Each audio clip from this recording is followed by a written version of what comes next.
आज हम elasticity of demand के बारे में। इससे पहले मैंने आपको change in demand and change in quantity demanded पढ़ा दिया। उसी को आगे बढ़ाते हुए आपने देखा कि जो एक कमोडिटी है उसके जो प्राइस होते हैं उसके कारण प्राइसेस में जब चेंजेस आते हैं उसकी वजह से हमारी जो क्वांटिटी डिमांडेड है वो भी चेंज हो जाती है। उसी को ध्यान में रखते एक प्राइस में कितने परसेंट चेंज आया और उसकी क्वांटिटी में कितने परसेंटेज चेंज आया उसको मेजर करने के ये मेथड है इलास्टिसिटी ऑफ डिमांड। इसमें ये कॉन्सेप्ट आया है पहला प्राइस इलास्टिसिटी ऑफ डिमांड।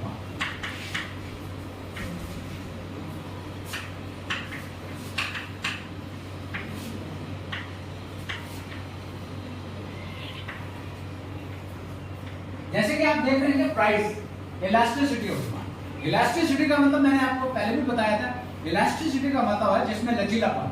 जैसे हमारे रबड़ बैंड अंदर उसको खींचेंगे तो वो फैल जाता है, जैसे उसको छोड़ देते हैं तो वो अपने शेप में आता है। तो उसमें मतलब उस रबड़ बैंड के अंदर इलास्टिसिटी। यहां पर भी हम यही देखेंगे। प्राइस इलास्टिसिटी ऑफ डिमांड का मतलब ये होता है प्राइस के कारण जब हमारी कमोडिटी डिमांडेड जो है वो चेंज। ठीक है, आइए देखते हैं एक पॉइंट। प्राइस फॉर टोमेटो आज बड़ा ज्वलनशील मुद्दा है। टमाटर के ऊपर बहुत ज्यादा बहस भी चल रही है।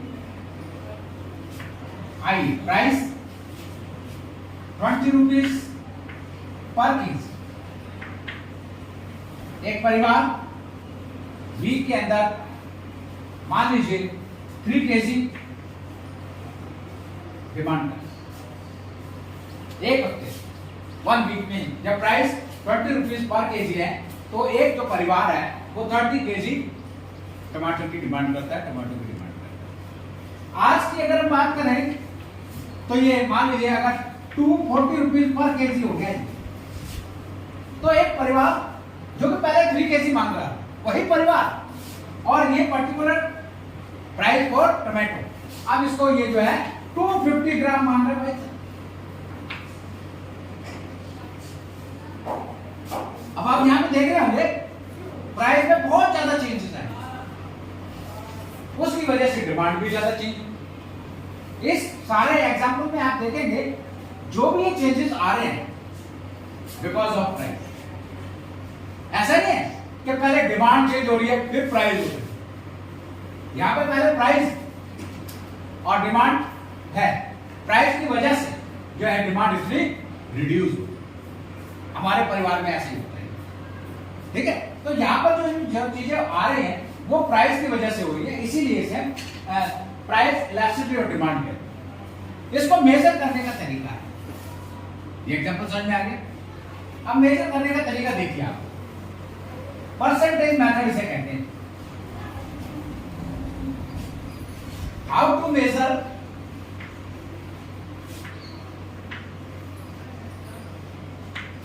प्राइस इलास्टिसिटी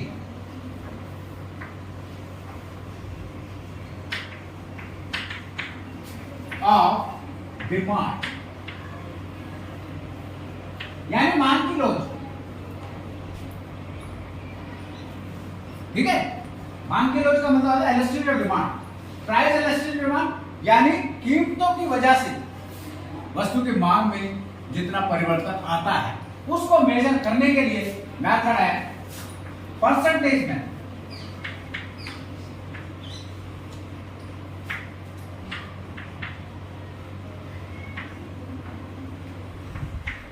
ये है परसेंटेज मेथड।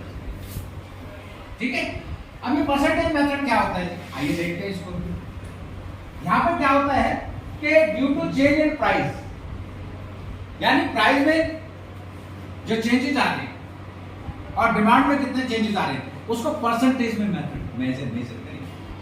तो इसका फार्मूला है, इसे हम कहते हैं ये डिनोट करता है elasticity of demand, price elasticity of demand. Price के कारण जब डिमांड में चेंज आ रहे हैं तो उसे प्राइस इलास्टिसिटी डिमांड कहते हैं। और इसका फार्मूला है जी परसेंटेज चेंज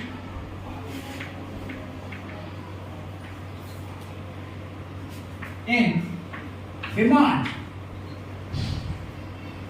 जिसको हम delta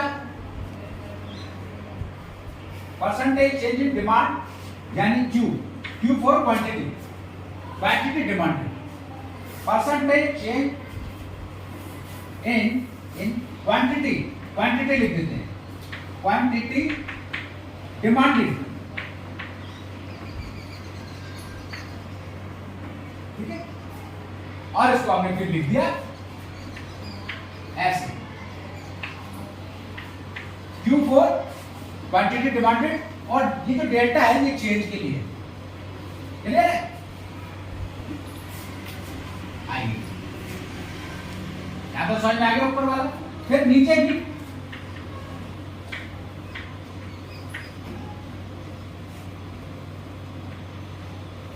change percentage change in price,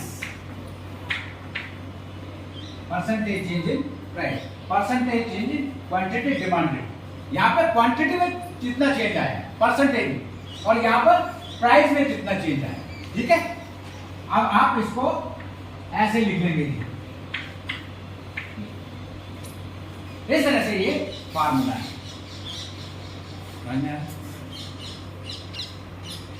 ठीक है।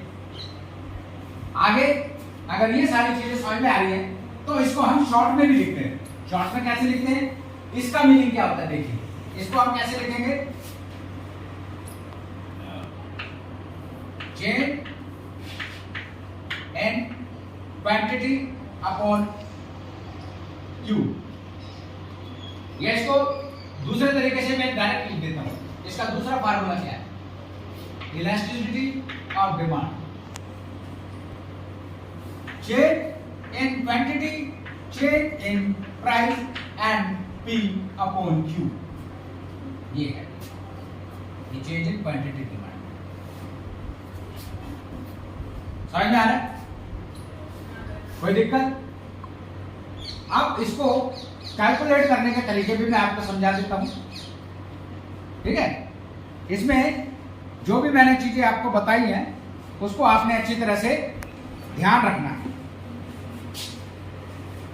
इसको हम पहले कैसे कैलकुलेट करेंगे, आइए देखते हैं।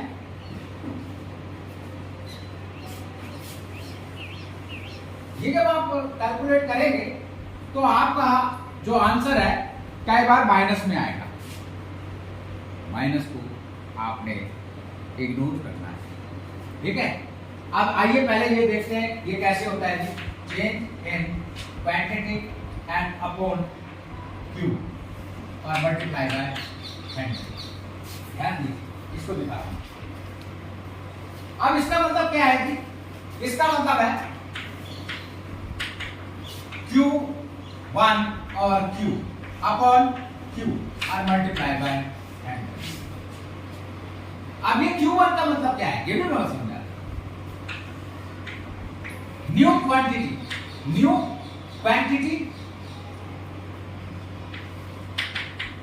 डिमांडेड,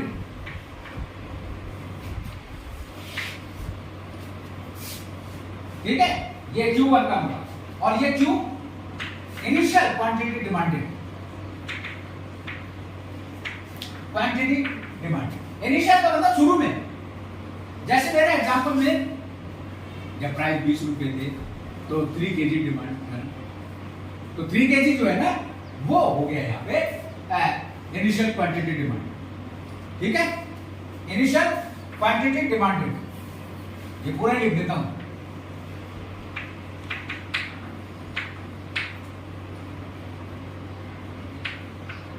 ठीक है, अब मैं एग्जांपल में दिखा दूंगा आपको, डोंट वरी।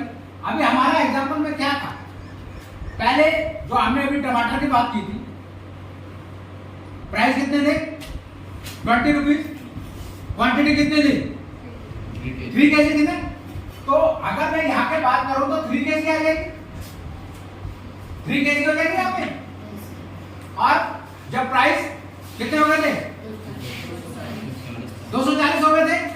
तो उस समय 250 ग्राम हो गया था ना, है ना? तो ये और ये पता चल गया कैसे आएंगे। तो इसका मतलब ये वाली चीज तो यहां आ जाएगी, इनिशियल वाली कहां से आई? ये तो ये तो यहां आ जाएगी और ये यहां चली जाएगी। समझ में आ रहा? और ये क्या है? Initial quantity. तो वह ये इनिशियल क्वांटिटी यहां आ जाएगी। अब एक और चीज देख लेते हैं, इस वाली चीज को मैं अच्छी तरह से समझा देता हूं आपको। एग्जांपल से बहुत अच्छी तरह से समझ में आएगा। अब हम टमाटर को ना लेकर किसी और चीज को लेते हैं, आइसक्रीम। आइसक्रीम के बारे में बात करते हैं, ठीक है? प्राइस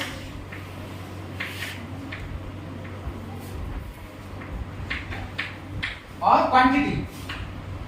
क्वांटिटी डिमांडेड, क्यूडी मतलब क्वांटिटी डिमांडेड। एक आइसक्रीम जो है वो मान लीजिए 50 रुपीज की, 15, और उस समय किसी भी ग्राहक के द्वारा 20 यूनिट्स, यानी 20 यूनिट्स का मतलब 20 आइसक्रीम मांगी जाती है। सपोज आप प्राइस हो गए आपके 20 और इसकी वजह से ये आ गई 15। यहां समझ में आ गया? आप यहां पर देखेंगे आप चेंज कितना हुआ। चेंज तो अगर हम बात करें चेंज इन क्वांटिटी डिमांडेड 5, यहां पे आ जाएगा 5, ठीक है? और ये क्यू कितना था? क्यू का मतलब ये 20 और मल्टीप्लाई बाय 100। और इसको जब हम सॉल्व करेंगे तो 500 डिवाइडेड बाय ये, तो ये कितना आ गया भैया? 26। हम इसको कैसे निकालना है? इस फार्मूले के अकॉर्डिंग देखिए। Q1 क्या हो जाएगा? 15 समझ में आ गया? Q1 और पहले क्या थी? 20। ये समझ में आ गया कहां से आया?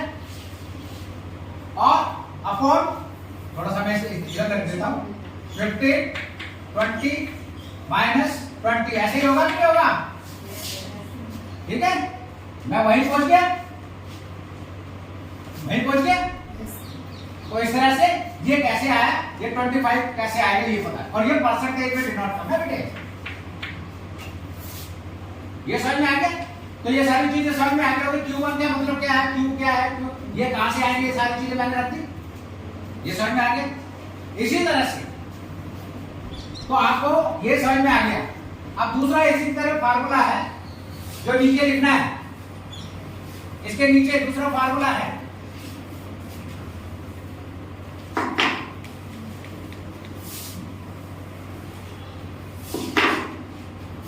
change in price upon P and multiply by 100। and इसका मतलब क्या है? P1 माइनस P और P अपॉन 100। ठीक है, आइए हमारा एग्जाम्पल भी आ जाएगा। ये 15 रुपीज है ना, अगर मैं इसकी बात करूं तो यहाँ पे कितना चेंज आया? 5। प्राइस कितने थे? 20 मल्टीप्लाई बाय 100। इसको सॉल्व करेंगे तो 25% आएगा। कैसे आएगा पता है? ठीक है, अब मैं इसके अकॉर्डिंग बात करूं तो प्राइस कितने हो गए? 20। पहले कितने थे?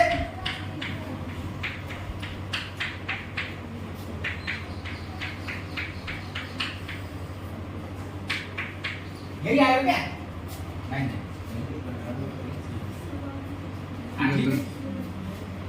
ठीक है। तो ये कितना आ गया? 500 और ये 15। तो इसे डिवाइड करके देख लीजिए, हो सकता है मेरा ये फार्मूला गलत है ना? यहाँ पे क्या आएगा? P कितना था? ये आप ध्यान नहीं दे रहे हो इसका। P तो हमारा कितना था? P तो ये ना 15, ठीक है। और चेंज कितना हुआ? 5 का। इसमें देखो ना चेंज कितना हुआ? 5 का हुआ। माइनस को साइन को इग्नोर करना है आपने।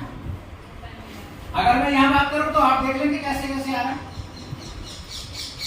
माइनस के साइन को इग्नोर करना है। अगर मैं पहली वाली बात करूं जिसमें हमने यहाँ पे दिखाया था, तो यहाँ पे 15 माइनस 20 अपॉन 20 तो ये आपका मल्टीप्लाई बाय 100 जब मैं करूंगा तो ये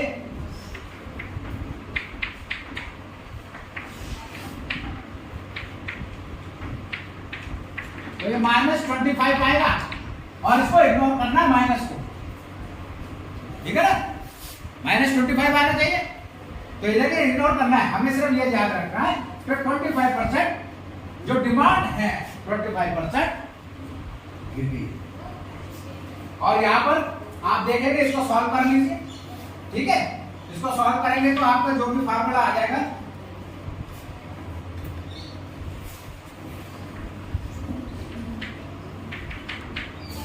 यही होगा ना, 33.3%, ठीक है बेटा, ये समझ में आ गया। आप मुझे बता सकते हो किस में परसेंटेज चेंज ज्यादा आया, डिमांड में ज्यादा चेंज आया परसेंटेज या प्राइस में ज्यादा चेंज आया परसेंटेज? प्राइस में 33 आ गई, मोटे मोटे अगर हम बात करें तो 33% चेंज हुआ है, और जिसकी वजह से हमारी जो डिमांड है 25% गिर गई, ठीक है। और इसी को मेजर करना कहलाता है प्राइस इलास्टिसिटी ऑफ डिमांड। समझ में आया कि नहीं आया? अब मैं इसको दूसरे तरीके से कैलकुलेट करके दिखाता हूं, दूसरा भी फार्मूला है और उसका भी आंसर यही है। अब आप क्या कर देंगे, इसको परसेंटेज चेंज कितना आया 25% और इसमें कितना आया 23.3 आया, और इसको डिवाइड करके आप आंसर निकाल लेंगे, और ये इलास्टिसिटी ऑफ डिमांड होगा। मैंने वो फार्मूला बताया था ना, ये क्या है, मैंने पहले फार्मूला लिखा था percentage change in quantity demanded upon percentage in price. ये परसेंटेज इन प्राइस है, ये percentage change in quantity demanded है, ठीक है। मैं परसेंटेज नहीं लगा रहा हूं तो आप अंडरस्टूड समझ लेना, लिखेंगे नहीं वैसे, ठीक है, और इसका आंसर आपको निकल आएगा। तो अगर हम इसको डिवाइड करेंगे तो मेरे ख्याल से लेस देन 1 आएगा इसका आंसर, लेस देन 1 इसका आंसर आ जाएगा, क्योंकि 25 को जब हम 33 से डिवाइड करेंगे, नेचुरल है, लेस देन 1 आएगा, इसका मतलब less than unit elasticity of demand, less than unitary elasticity of demand. Unitary का मतलब होता है 1, यूनिटरी का मतलब 1। अब ये आंसर जो है 1 से कम आएगा ना, जब मैं इसको इससे डिवाइड करूंगा तो 1 से कम आएगा, इसीलिए इसे हम less than unitary elastic demand कहेंगे। इसको क्या कहेंगे, less than unitary elastic demand. क्यों, ऐसा क्यों है? क्योंकि हमारा आंसर जब हम इलास्टिक करके कैलकुलेट करेंगे तो इसका आंसर 1 से कम आएगा। ये एक तरीका हो गया मेजर करने। अब दूसरा तरीका समझ लीजिए,